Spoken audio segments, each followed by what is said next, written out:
Good morning and welcome to day 2 of the ThinkFest. I hope it'll get warmer during the day at least, and if the weather doesn't improve, at least the conversations will warm all of us. Just wanted to take a few minutes to thank a further few people, because I think it's also important to recognize others.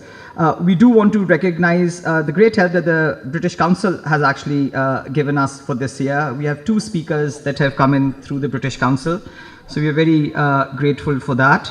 And Najam Saab spoke yesterday about, for all the great sponsors who have worked with us. But I do also want to thank our committee, of which Najam Saab is chair, because this event would not be put together if it weren't for them. So I do want to recognize several members of our committee, and you would realize through the names that a lot of them are from different political parties, different intellectual bents. So we have a very diverse committee, so that one side isn't dominant, creating a true reflection of what we want to showcase here. So I want to thank Senator Musaddiq Malik, who is a federal minister, but also on our committee, and he's been instrumental in actually making sure, speaking to the ministers here and getting things happen. Professor Alia Iqbal Naqvi, Asma Chishti, who was here, who actually coined the term ThinkFest, so very grateful for that always. Faisal Naqvi, who is a lawyer and very active in the committee. Professor Iram Ziar Raja, who takes care of all our arts things. Miftah Ismail, who's a former finance minister also. Najam Saab, of course, as chair of our committee, and very importantly, P. Saad Asanuddin. I'm sure a lot of you know him. And the reason that we have actually been able to walk into Alhamra and come here is due to P. Saad Asanuddin, because he intervened, spoke to Senator Pervez Rashid Saab, who I profusely thank, because if it weren't for Senator Pervez intervening and helping us, we would not be sitting here. So a big thank you to Pir Saad and also to Senator Pervez for his great support at the last minute. And I do want to thank the Executive Director of Alhamra, Nawaz Gondal Saab. He's very new to the post, but he kind of rallied all his troops to make sure that the Alhamra is at least in walkable condition. So thank you so much. And of course, my old school friend, Razi Ahmed, who hopefully will come in today. He was abroad, who is the chair of the Alhamra board, who's always been a great support. Now, while we try to figure out, I've actually taken this time so that the SMD is figured out. Someone changed the SMD yesterday, so we don't have control over it. But we have a great exhibition that we want to showcase now. And it has been curated by Professor Murtaza Taj and Professor Nadra Khan from LUMS. And this is a great collaboration between an art history person and a scientist to showcase the heritage of our country. So I will first request Professor Nadra Khan to come and say a few words. She was supposed to show you something, but maybe we'll go down and see it at the exhibition itself. But maybe Nadra can come and say a few words about the exhibition.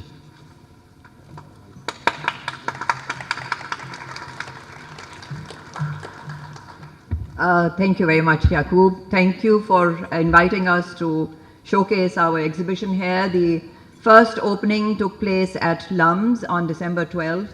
Dr. Murtaza and I have been working on this for years now with a very small team. The team's introductions and everything are in this USB that we unfortunately cannot show you, but I will take a few minutes to give you a bit of a context of what this exhibition is all about. The title of the exhibition is Maharaja Ranjit Singh's Toshakana.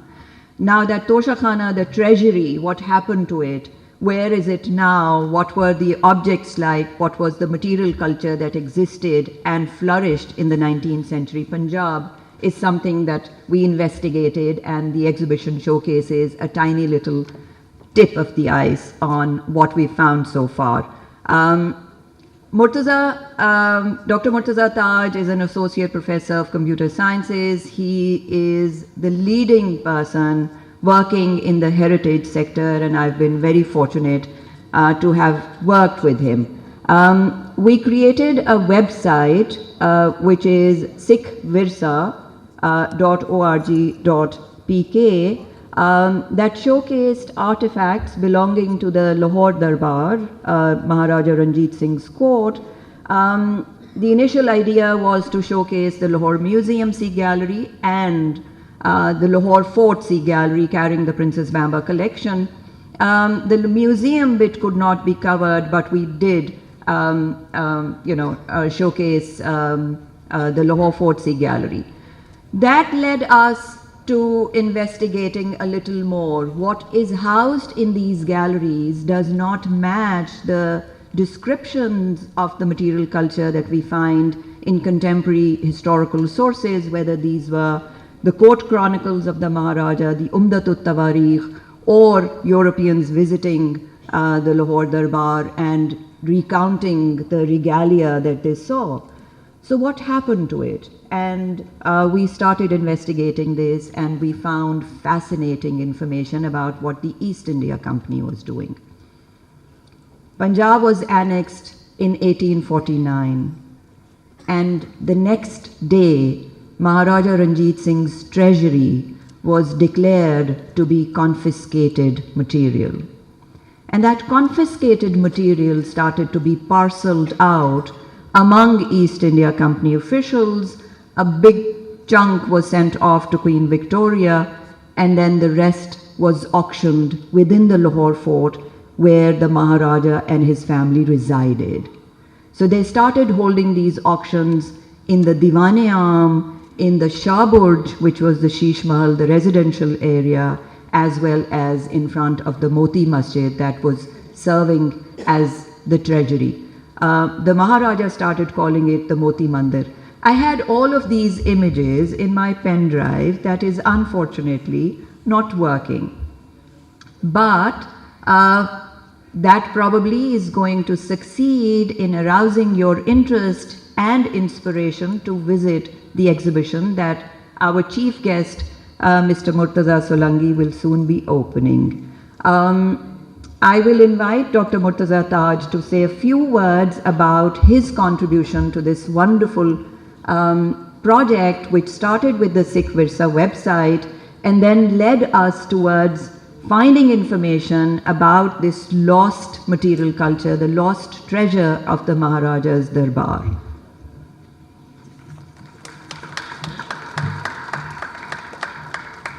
Bismillahirrahmanirrahim. First of all, thank you to the Honorable Chief Guest, spokesperson to the President, Murtaza Solangi Sahab, and to all the guests present in the hall and attending this festival.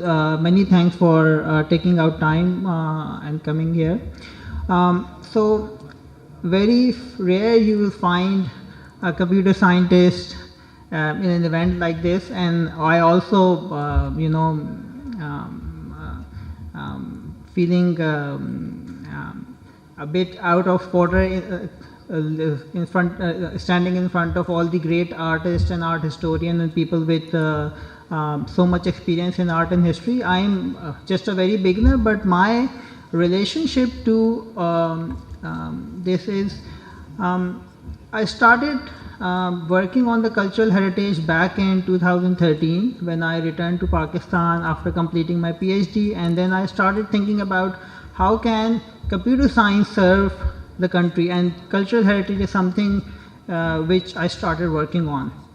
And my idea was that while physical conservation is very expensive, time consuming, and it's a repeated process, and our country has very limited resources. Why not we create digital twins of all the rich art and cultural heritage that we have, so that we can present it to the wider audience across the world, and we can have a copy which can be used later on for actual conservation and preservation as well. With this idea, we started working, and with the help of USAID, we introduced terrestrial laser scanning in Pakistan and started training for photogrammetry and various other tools. My work currently spans all across Pakistan, and currently we are working in the Diame Bhasha Dam flood basin, where we have documented over 45,000 rocks which are available online. And with this kind of background, I started working with Dr. Nadra on conserving, preserving, documenting Mughal and Sikh culture.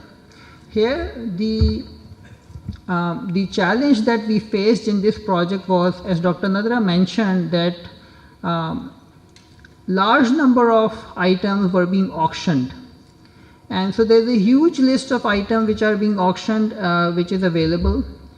And then these auction items were taken away from the country.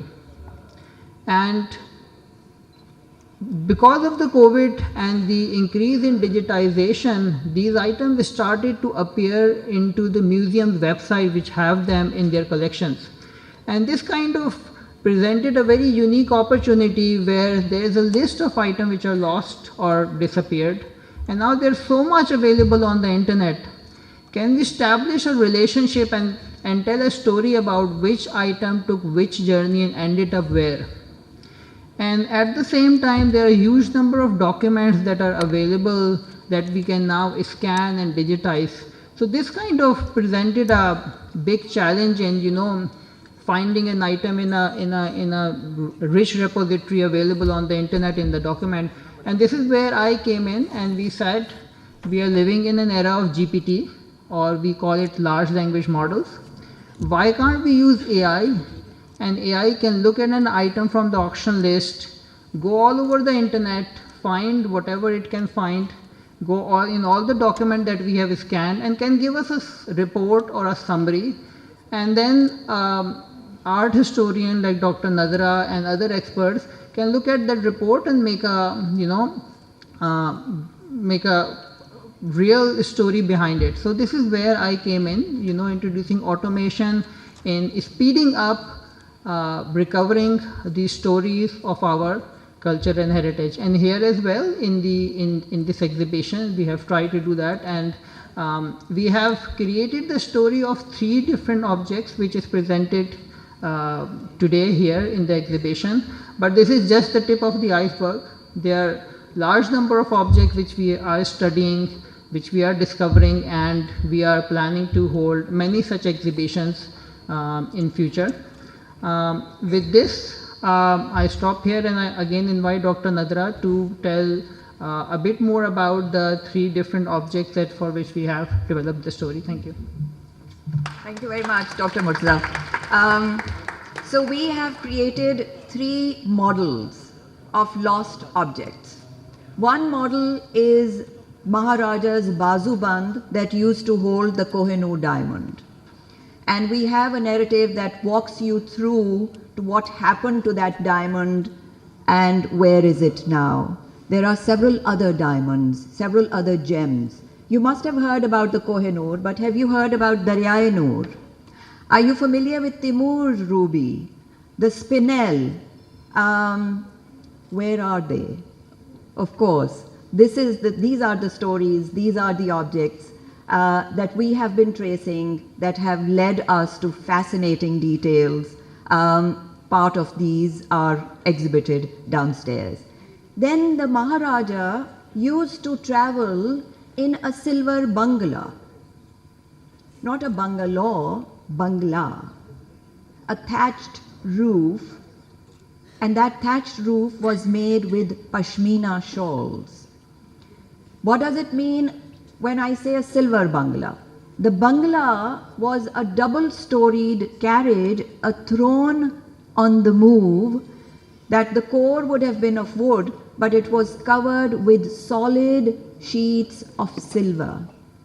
Then the Maharaja's own bed that he used to sleep in, that used to stand in the Sheesh Mahal apartments. What did that look like? We have a description by Alexander Burns, who was a British spy, who came into Lahore documenting, noting all the riches and all the belongings that, of course, the British were eyeing. So we've created a small model of the silver bungalow and the Maharaja's bed. Now, what were the techniques of working on these metal sheets? Repoussé and chasing, munabbatkari. So while we are investigating these historical items that are now lost, we are also celebrating the workmanship of the craftsmen that had this impetus through the Maharaja's interest in such activities and who created these beautiful objects.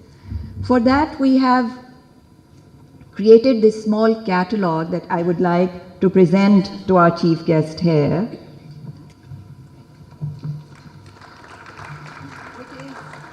This catalogue is dedicated to all craftsmen whose hands have been creating beautiful objects across the globe for people, again, across the globe.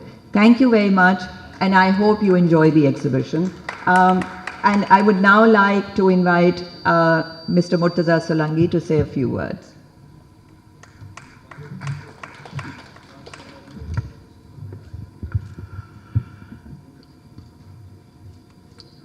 ਜੇ ਗੱਲ ਹੋਏ ਲਾਹੌਰ ਵਿੱਚ ਤੇ ਉਹ ਤੇ ਪੰਜਾਬੀ 'ਚ ਹੀ ਹੋਣੀ ਚਾਹੀਦੀ ਹੈ ਪਰ ਮਸਲਾ ਇਹ ਹੈ ਕਿ ਸਾਡੇ ਕੋਲ ਮਹਿਮਾਨ ਵੀ ਹਨ ਜੋ ਸ਼ਾਇਦ ਪੰਜਾਬੀ ਉਰਦੂ ਮਸਲਾ ਹੋਏ ਸੋ ਮਾਈ ਅਪੋਲੋਜੀਜ਼ to Lahoris.